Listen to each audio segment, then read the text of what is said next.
do one too. Now I got me a connection. Because I got excited, I got me a connection. So he's got as many people on his freaking stream as you guys got in the room. Nobody had to park a car, nobody had to leave their house. I got 6 people, 10 people, 15 people, 19 people. Let me see. That came to see me, man. So we can do a selfie scope. I got 95, I got 119, 121 people. Okay. Hey! See, this is your audience, dude. You got 7 billion people. You guys get to do everything you've always wanted to do your whole life.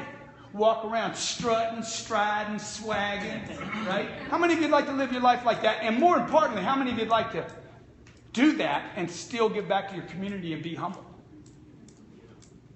Okay? I do this just to create attention, man. All I'm trying to do is create attention. When I need to pass out the cards, dude, I'll do it. When I need to pick up the chairs, I'll do it. When I need to freaking die at my desk, I'll do it. But the difference is, shit, I ain't dying. I'm sorry, there's 517 people there right now. Is this good for me to be doing this with these people? How y'all doing? Who loves your Uncle G so much? Come on. Okay? Okay. Now, I do one of these every day. Now, I could tell you, I'm probably in a financial position. I don't need to do this anymore. You guys in real estate, you understand real estate. I couldn't tell the earlier group. What was the name of the group you did? Storm. Wind. Okay. I got 4,000 apartments. 4,000 apartments, B-level, $1,000 a month rents, do the math. I don't need to be here today. If I want to abandon my mission, which is to make friends. You got any tips? I'm so sorry. Sure.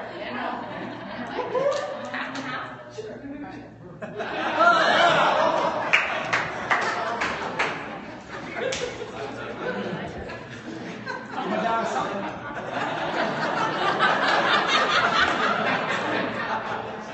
You're going to die of something, man. Question is, are you going to live?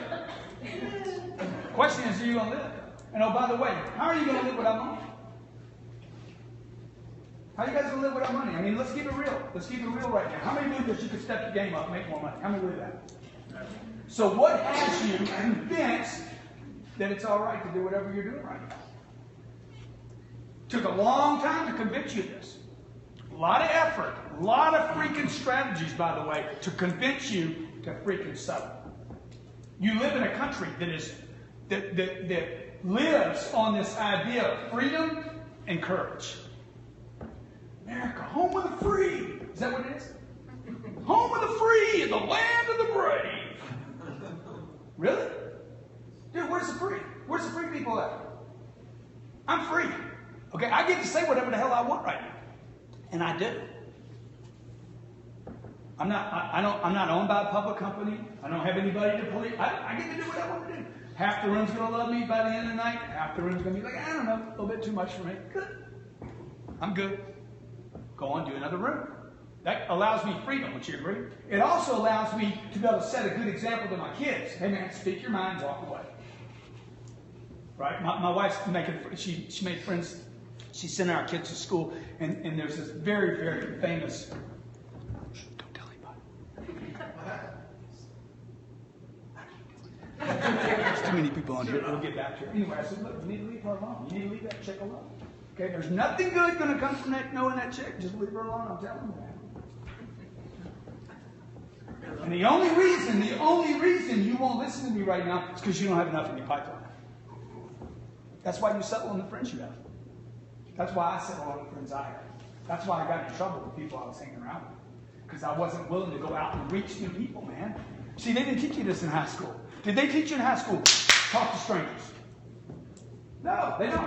If you were on a plane with me and I was telling my 3-year-old, talk to strangers, would you think something's wrong with me? Maybe a little bit. I'm flying back from Venezuela. This is a true story. We're flying back from Venezuela. Jared's heard this story probably 12 times, 15 times maybe. Sabrina's my little girl, and she's 3. And she's at the time, and she says, Papa, I want some cookies. We're sitting on the front row of the plane. There's maybe every other seat, the middle seats are all blank in this plane. For some reason, they block out the middle seat. I don't know, balancing or something, right? So Sabrina's here, I'm here. And Sabrina, Papa, I want some cookies. I said, baby, you want cookies? Get them. You want a cookie? You go get you some freaking cookies.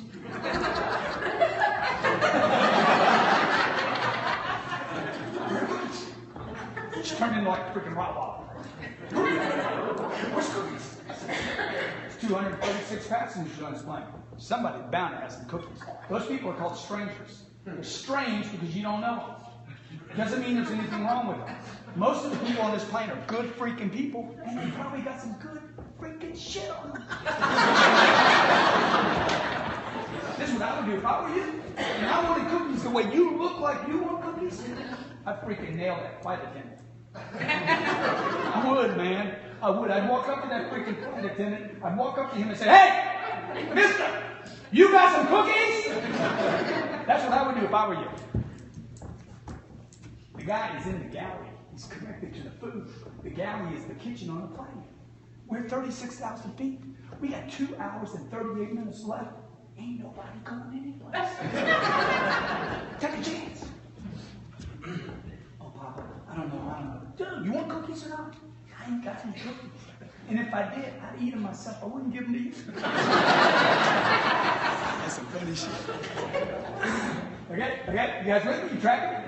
These are strangers, and strangers have everything you want. Everything. Everything you want. The bank account, the savings account, the IRA, the Kia, the real estate you want to buy, that deal you know that in Scottsdale, you're like, oh man, I just had the down payment for that. A stranger's got the down payment. Strangers are your investors, man. And strangers have the listings. They have everything you want. They have the invite to the party. They're your next best friend.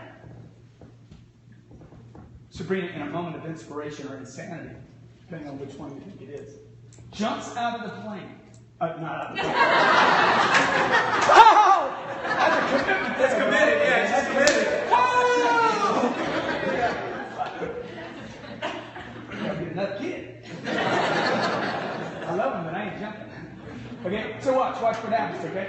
Sabrina, you with me? Okay, don't lie that you ain't got favorites. You guys know you got favorites. Good line, that's some bullshit. I ain't got a favorite, man. I love you both the same. That's some bullshit. So watch. So Sabrina jumps out of her freaking chair, pops up. You guys like my energy? Gotta have energy, man. When you're tired, man, just freaking produce energy. You're not gonna burn out. You can't burn out. I'm 57 years old, and I got more energy today than 30 years ago. You ain't gonna burn out. You a candle? You guys want to? I'm gonna burn out. Burn out? Look, you ain't even lit. I'm gonna die of these steps. Shit. Okay, watch. Check it out. So Sabrina pops up out of her chair in a moment of insanity, walks up to the flight attendant and says, hey, mister, 3 years old, mister. You know, mister, you got some cookies? And the guy's like, nope. And I'm watching, and I'm like, okay, I wonder what she's going to do now. The guy didn't even look. Nope. And my daughter says, you didn't even look, mister. Check. That's your job. Check. And then she said this. You should never say no until you look. And he's like, okay. And he found some cookies, okay? He brings her the cookies. They got green filler. Down there they do green, not white. Gives her the cookies. She walks back and she's freaking 17 foot tall, man. You'd think she was like, Papa, look. Papa. And she knows that even though she got him, she's got to ask me for permission to eat him. She's like, Papa, look. Papa, she's freaking. She's like, you're just freaking out listening. Oh, I gotta listen. You go home at night, you're talking to your spouse, I gotta listen. And your spouse is like, that's what you're supposed to do. What's she supposed to say about it? It's the first one this year! It's freaking November. Sabrina goes back, she's like, Papa, I got some cookies. Can I have the cookies, Papa? Can I have the cookies? I'm like, yeah, you can have it. Look, if you can kill it, you can eat it. That's the economy you're in, folks. Can you kill it? Can you go grab it? Okay, because the freaking government ain't going to give it to you. They'll give you a phone. They'll take money from you. And then promise you it's going to be there in 50 years. Okay? They'll take your money from you. And they'll encourage Keos and IRAs and say, hey, let's have your Keos and IRAs so they can give it to Wall Street for the next 35 years, and you'll never be able to touch that money again. Dude, the whole deck's stacked against you. Don't you understand? The U.S. economy is built on 275 million people called the middle class. It is not built on poverty. It is built on the middle. This is what the politicians should be telling you guys. There is no middle class. Okay? We say that to keep the people civil. Now, the reason I'm telling you that is to tell you this. You guys got to get busy, man. You got to get busy. How many of you lived through this last real estate bubble? This pop? Dude, it hurt. Did it hurt? Okay, the bank, at the time I had owned, I think we had owned 600 units. The bank that I had the debt with went down.